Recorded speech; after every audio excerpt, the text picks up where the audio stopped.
All right, Donald. Yes, sir. First off, do you want to just introduce yourself? Sure, my name is Donald Raleigh, and I'm one of the founders of Evolve Systems. About 23 years ago, we went into business. Okay. And tell us a bit about your background. Sure, so I started off in the military. I did 8 years active duty. I was an infantryman. And then I got out of the military and I worked for corporate America. And about 23 years ago, my wife and I decided to start our own business, which we did, and we're in St. Paul. Awesome, okay. What made you want to come into the cannabis industry? So I was not really the person that got into it. It wasn't my vision, it was actually my son's vision. We're a family business, and Don's been with us for about 10 years, and he had this idea that there was an emerging market. And anytime you've got an emerging market, there's always risks and rewards. He came to us, laid out the business plan, talked about what the community was going to look like, sold us on the idea, and we decided to take the chance. And so we've been supporting him in his efforts, and it's unbelievable. I didn't realize what a close-knit community this is going to be, and it's something that we've really leaned into, specifically because it's all about friends that you're making and making sure that you can trust each other. And as a family business, having my son and I work together, instantly you've got a trust level relationship there. That's beautiful. Yeah. What's the general kind of feeling of, you've been talking to a lot of people today, what's, any common thoughts of people around here? People are very interested in finding out what information they can get without being lied to. Any type of an emerging market, you're always going to have things that are the unknowns. There's things we know and things we don't know and things we don't know we don't know. And that's what I think a lot of people are looking for today. A lot of trade shows that you go to, you've got your booth lurkers. These are the people, they won't look you in the eye and they'll steal your candy and things like this. What I've noticed about this show is people will actually look you in the eye, they'll have a conversation with you, and most importantly, they'll tell you, here's the problem I'm trying to solve. Do you have any ideas on how to help? And for many cases, we'll say, yeah, we've got something that can help, or go and talk to this friend that we made, because all of us are going to the meetups, we're going to various networking events, and learning more about the industry, because it is emerging here in Minnesota. Do you want to talk to us about kind of the legislator and how Minnesota's, finally been dragging its feet? But Sure.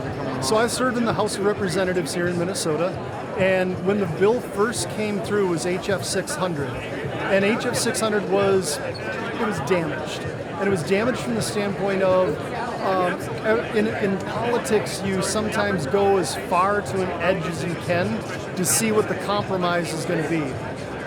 For me, that bill was just too much, and it didn't do what I thought was going to be good for the state of Minnesota.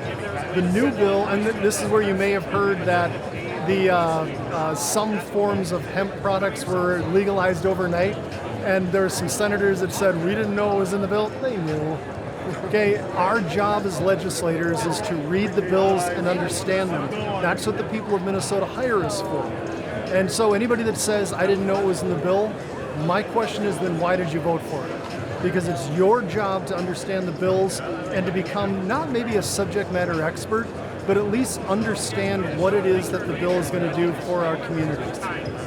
The new bill and the ability for us to have the lottery and really focus on the disadvantaged communities and those that needed a leg up. It's not a handout, it's a hand up from what I've seen in a lot of these cases. And our ability to put together an Office of Cannabis Management to roll this out in a way that we're not going to create so much demand, so much product in the market that the demand doesn't meet.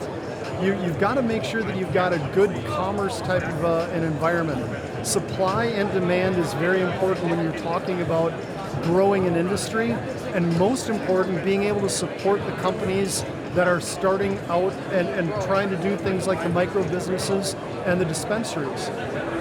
If there's so much product that they can't make a profit, then they're going to collapse and die. And that's not what we want to see in the industry. And so I'm hoping we've learned from the other states, and overproduction in some of the states is just driving down the individual business owners. I'm hoping Minnesota is going to learn from those lessons and do it better. is CannaCon helping that happen? CannaCon is absolutely helping with the industry. Not only is it getting an education out there to the individuals that are here to learn, but those of us that are vendors are getting to meet each other. I like to say that we engage in co-opetition. You know, I may have a product that competes with something that you've got, but if the two of us are good business people, we can learn from each other. There's enough business for all of us. Anything you want to add? Is there anything? Yeah. It's just a hype reel for like people that want to come to something like this. Yeah. One of the reasons I would encourage people to come to an event like this is a very unique, very integrated community of like-minded individuals.